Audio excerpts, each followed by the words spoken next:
There's many liveries that identify the Southern Pacific.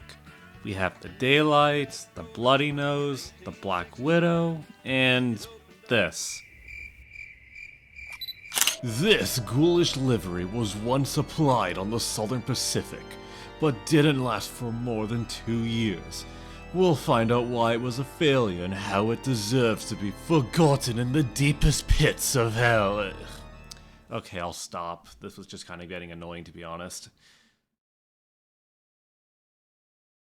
It's the 1950s. The Southern Pacific was already pushing deep into dieselization, with locomotives like the F7s and PAs, usually sporting the stylish Daylight or Black Widow colors respectively. But while these locomotives looked amazing, the Southern Pacific wanted to find ways to cut costs when it came to liveries on their locomotives. In 1958, the management at Southern Pacific began experimenting with a new low-cost livery. The first example of this scheme was allegedly painted on a HO scale model with, of all things, orange nail polish. The scheme was trialed out on a handful of locomotive models, which allegedly included a narrow gauge 50-tonner, 44-tonners, double H660s, S1, S2s, S3s, S4s, S6s, RSD5s, PA2s, VO660s and 1000s, S10s, S12s, DRS6615s, AS616s, H1244s, a Trainmaster, SW1s, NW2s, SW8s, SW900s, and SW1200, DR6 boosters, GP9s, SD7s, F3A, F7As, F9AM, E7A, and an E9A. So, quite a variety to choose from, so to speak. When it comes to design, the road switchers primarily consisted of a full black coat of paint, with orange ends on both sides of the hoods, while yard power got orange frames alongside an optional orange stripe towards the top of the switcher's hood, with some switchers even bearing white ends on the long hoods. While cab units would only have the nose being painted orange with some sort of design at the front. It wasn't much, but there was at least some variation when it came to specific locomotive designs. While the Southern Pacific didn't give it an official nickname, it was given the name Halloween by shop employees due to the color palette of black and orange, colors commonly associated with the spooky season. But then begs the question, how was the livery received?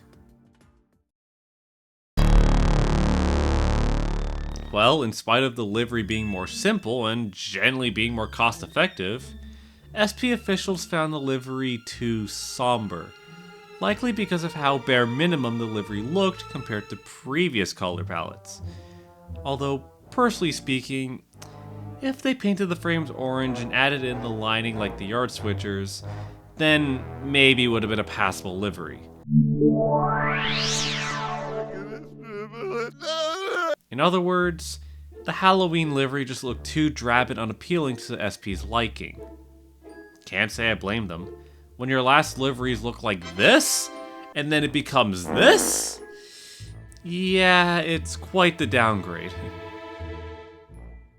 Shortly after the Halloween scheme was created, a new livery debuted on the SP. And this is one everyone's familiar with. The so-called Bloody Nose. This livery consisted of a plain gray car body with red ends on the hoods, emphasized especially on the front nose, with the red continuing along the sides, hence the name Bloody Nose.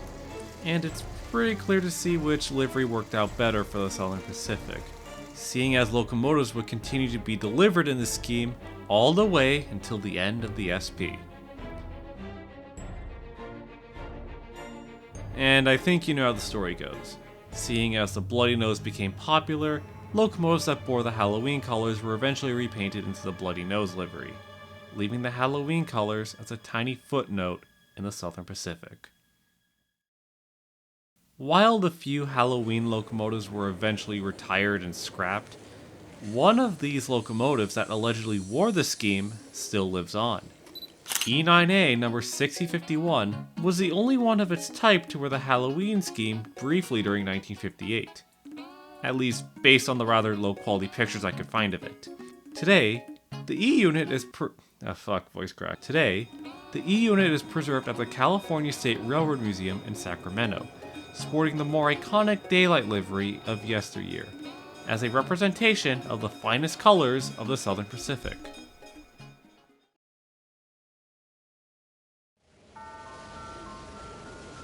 In conclusion, while the Halloween scheme was looked down upon by the SP and the railfan community, it allowed the railroad to improve upon it with a newer livery, one that stuck around until the very end.